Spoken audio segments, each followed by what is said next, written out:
If a stranger were to look at your life, how you spend your time, your finances, your conversations, how you treat others, would they be able to tell that you follow Jesus? What about your life is different from the world? This is the question posed in James chapter 4. It's a hard question, to be sure. We all want to say that we live a life fully and visibly devoted to God. But when it comes down to it, who are we really serving? Do we, as James writes in verse 3, want only what gives us pleasure? Over and over in the scriptures, we read this idea that we can serve God or anything else. Our devotion cannot be split, not even for our family or our friends or our job or any other good thing in life. They all have to come second to Jesus. The priorities we have in our lives will be evident in how we talk to and about others. That's why, if we are to be different from the way the world operates apart from Christ, we have to be intentional in our speech. And that's why in verse 11, James writes, "Don't speak evil against each other, dear brothers and sisters. If you criticize and judge each other, then you are criticizing and judging God's law. But your job is to obey the law, not to judge whether it applies to you."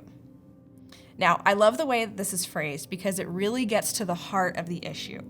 If we criticize other believers, it's not honoring to them, but it's also revealing a pride in us. Because we're criticizing what Jesus has asked another believer to do, does that mean that we're above the law? Jesus says that anyone who loves him will obey his commandments. And after loving the Lord with all our heart, mind, soul, and strength, the next most important commandment is to love others as ourselves. So if we speak negatively of someone, that's not loving them well, is it? James closes this chapter with a statement that can make some of us wince.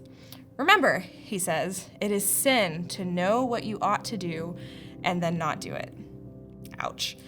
I can think of several times in my own life, embarrassingly recently, where I knew that I should do something, but I was too busy taking care of what I thought was important to stop and obey. If we truly give Jesus control of our lives, as we claim to when we call him Lord, then we will obey what he tells us. And he has already made clear for us many things that he wants his followers to do. James sums it up well here. Care for others above your own needs and wants, be mindful of how you speak, and live your life in a way that leaves space for Jesus to rule. So today, I encourage you to pause and ask Jesus what he has asked you to do that you haven't done yet. Allow him to bring those things to your mind, and then, as much as possible, do those things. I guarantee that you will feel his presence more closely when you walk in obedience to him and care for his people.